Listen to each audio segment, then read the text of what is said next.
Prof Mukti, langsung saja Prof. Biasanya ganti menteri, katanya ganti kurikulum Prof. Apakah betul itu akan terjadi juga di eranya Prof Mukti? Saya kira tidak selalu ya. Tidak selalu ganti menteri, ganti kurikulum. Tetapi ganti menteri, ganti kebijakan ya. Dan kalau tidak ada kebijakan baru ya buat apa menterinya diganti. Saya sering bercanda begini. Apapun kurikulumnya, mencari luas segitiga itu ya setengah alas kali tinggi. Tidak kemudian ketika kurikulum merdeka terus mencari luas segitiga itu berganti rumusnya. Sekarang sedang dalam proses untuk penyiapan penerapan itu adalah pendekatan deep learning dalam pembelajaran.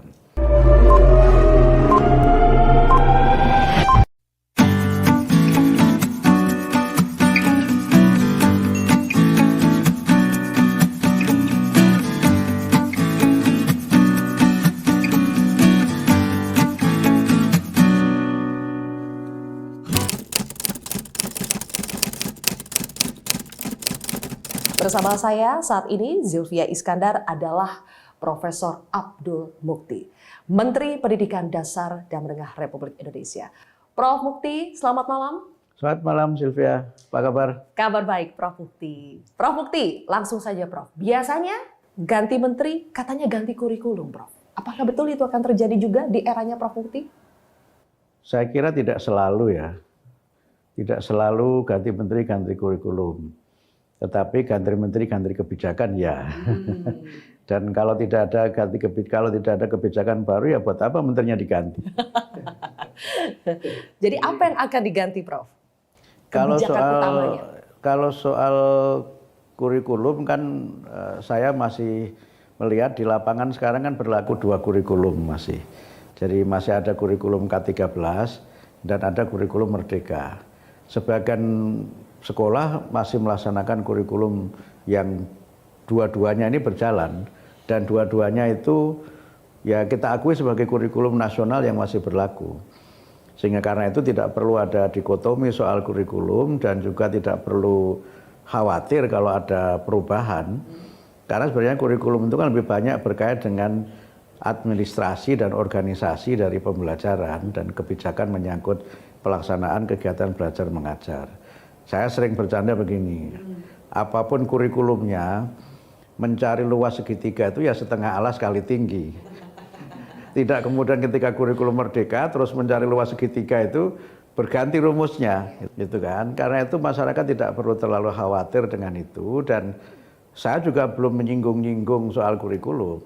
Hanya saya sempat mengintrodusir dan sekarang sedang dalam proses untuk penyiapan penerapan itu adalah pendekatan deep learning dalam pembelajaran. Tadi dengan deep learning itu kami mendorong pembelajaran yang mindful, pembelajaran yang reflektif gitu, tidak kejar tayang tapi mendalami materi, kemudian pembelajaran yang meaningful, murid-murid itu tahu untuk apa dia mempelajari sesuatu, apa hubungannya dengan karir mereka, apa yang bisa dia lakukan dengan ilmunya itu. Dan karena itu pembelajaran menjadi joyful, menjadi menyenangkan. Itu yang kemarin di masyarakat disebut kurikulum full itu. Padahal itu bukan kurikulum sekali lagi. Deep learning itu pendekatan dalam pembelajaran. Mungkin ada konsekuensinya terhadap muatan materi pelajaran. Jadi sekarang ini kan kami mengamati muatan materi pelajaran itu terlalu berat. Pokok bahasanya terlalu banyak. Sehingga karena itu maka pembelajarannya menjadi tidak mendalam. Nah dengan deep learning ini kami berusaha agar pokok bahasanya kita pilih yang paling esensial.